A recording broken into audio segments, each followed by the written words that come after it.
When it comes to the AAA video game industry, it can take a very long time to make a single experience. Look at how long it took to make Cyberpunk 2077 or how many years they've been working on Elder Scrolls 6, but that doesn't necessarily mean it's going to be a success. Look at Dragon Age the Veilguard. It was in development for 10 years, but because they abandoned what made the franchise special in the first place and they stopped listening to gamers and just made whatever the hell they felt like, it was a complete and utter flop. And now the BioShock and BioShock Infinite director is saying games getting bigger has led to creative stagnation, which is what we have been saying for years at this point. But before I get into the topic, if you enjoy the content I create, check out the links in the description, join the community in my live streams, and consider supporting through Patreon or YouTube memberships. Now, over the past 2 to 3 years, we have seen so many people that were once big in the video game industry, or maybe still are, come out and talk about their experiences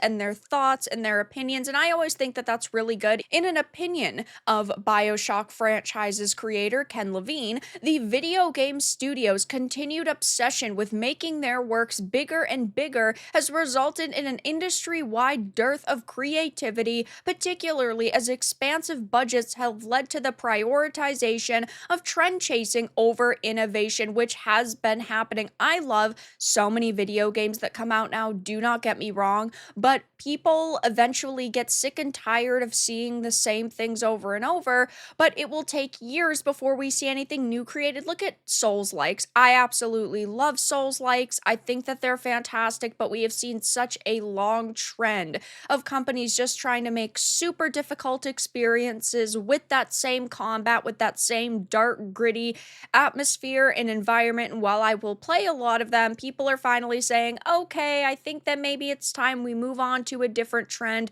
Before that, we're kind of the modern God of War game clones. It's all action combat. It's really cool. I love it. But also, it's time to innovate. And unfortunately, when companies are spending hundreds of millions of dollars, they are afraid to innovate because they end up in situations like Dragon Age the Veilguard or Concord, right? With Veilguard, you are talking about an established IP that people have really loved over the years, but it took them a decade to make Veilguard, and it came out and it was a complete and utter failure. They went in this very like modern, almost young adult direction with Veilguard, with all of this haha quirky, almost cringy MCU humor. And I'm not talking about the good MCU humor. I'm talking about the newer MCU humor, like Agatha all along. Who really wants to sit and watch something like that?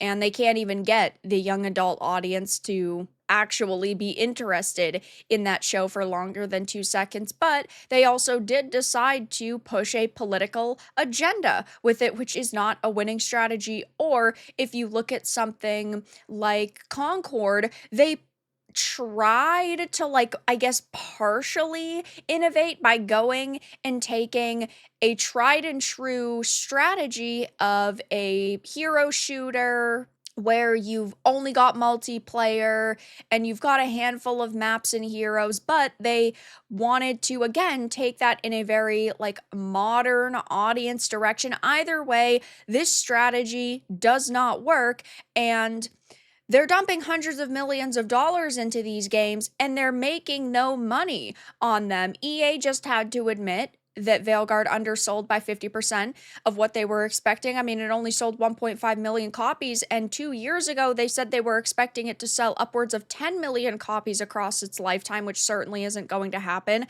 Concord shut down after only 2 weeks, after they spent over $500 million on it. Like, we are talking about mind-boggling amounts of money. I love seeing a high-quality experience, but we are not getting that from every studio anymore. But asked by a journo as to what restrictions or challenges do the time pressures of development put on storytelling and advancing how stories are told in games, the System Shock 2 designer lamented, I think one of the problems we have in this industry right now is that games have gotten bigger and bigger and the graphical capacity has gone up and up. Just creating a door now versus creating a door 10 years ago just takes a lot more time because you have normal maps and traders and higher polygons and physics and all of this other stuff to contend with. Everything's getting more expensive, especially in the big AAA space because they're spending the most money. And when you're spending all of this money, naturally, you have people concerned about the commercial viability of it, which, yes, I understand at the end of the day, studios do need to make money, but we are seeing a problem where studios are just pumping out the same type of products over and over and over, and they think it's going to sell because it's pretty. Now, yes, I do think that very beautiful games are easily marketable, but I think the industry needs to take 5 steps backwards. I think what they need to do is cut the open world. They need to go back to creating smaller, higher quality maps. They need to not focus on making a game as beautiful as possible, but as innovative as possible in terms of gameplay and writing really amazing, new, unique stories. They need to cut the bullshit. Again, a pretty coat of paint can only go so far. People are also sick and tired of things like movie games, where instead of focusing on gameplay, they're focusing more on the storytelling. Those people need to go and write movies, and that's perfectly fine. But people are only going to deal with The Last of Us's for so long. People are only going to want to see Project Salisa's for so long, and even Death Stranding. There are people who were like, yeah, the first one was fun enough, but it was still just a walking simulator with a bunch of celebrities in it.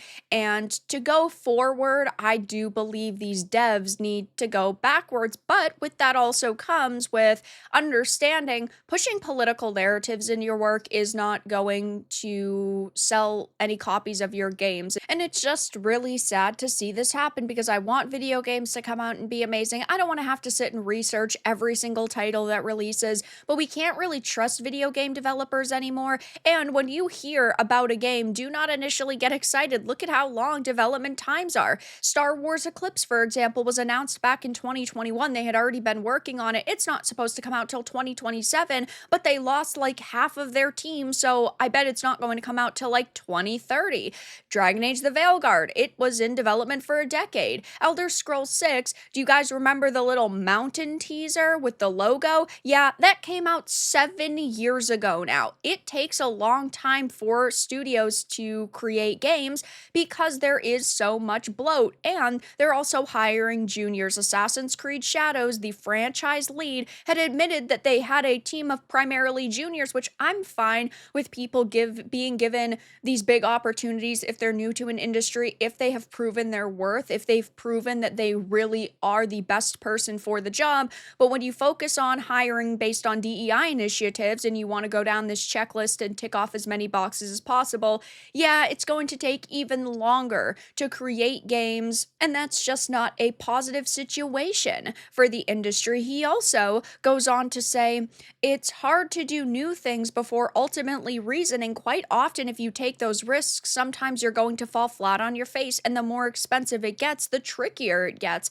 But I do think that without that, look at the Marvel Cinematic Universe, you stop taking risks and people just tune out, which is totally true. You can only use the same characters for so long, but you also need to find replacement characters that people are going to love and a way to continue a story naturally instead of killing off a male character in order to replace them with some cringeworthy girl boss female just for the sake of having a new female on screen.